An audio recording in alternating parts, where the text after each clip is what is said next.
We are the magistrates. We hear all the evidence in the case and decide whether the defendant is guilty or not guilty. It's for the prosecution to prove their case beyond all reasonable doubt, otherwise we will dismiss it. Traditionally, there are 3 magistrates. I am the chair and will decide the case with my 2 colleagues. If my 2 colleagues can't agree, I will have the deciding vote. Occasionally, we may have to sit as a pair and then decide the case between us. Although we've had some training, we are not legal professionals and we are not paid. Magistrates hear all summary offences within their jurisdiction. We can also hear triable either way offences where the defendant has agreed that this can be the case. If we believe that a trial is too serious, we can refer that case up to the Crown Court. Even after we've heard a case, we can refer that case to the Crown Court if we believe that our sentencing powers are not sufficient.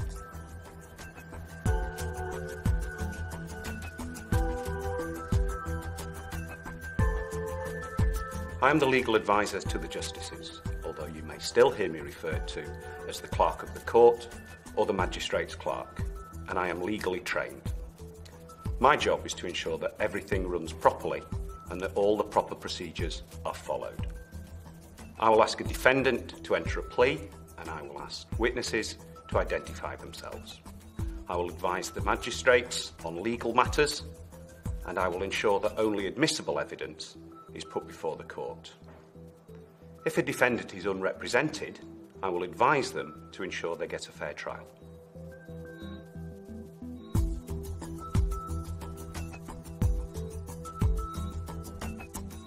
I am the usher.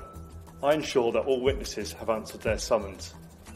I'll fetch witnesses in when they're called and administer the oath or affirmation. When the witness is giving evidence, I will pass exhibits around the court. I can even fetch a glass of water for someone if they're thirsty. You will hear me say, "All rise."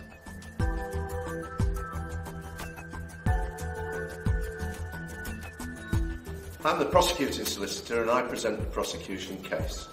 There are 3 things that I must prove to the satisfaction of the court. Firstly, that an offence has been committed.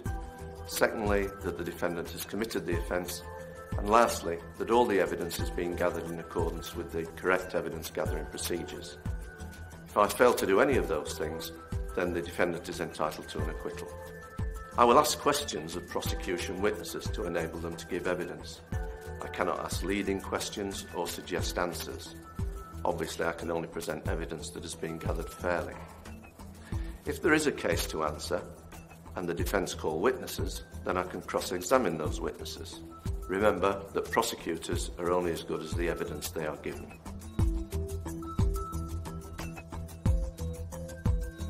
I am the defence solicitor, and it's my role to protect the interests of my client. I can challenge evidence that has not been gathered fairly in accordance with the Police and Criminal Evidence Act of 1984, and have that evidence excluded if it's so required. If you've been fair, thorough, exercised your powers correctly, and can account adequately for all your actions, then there should be little for me to challenge. Remember, it's not for the defence to win the case, but for the prosecution to lose it.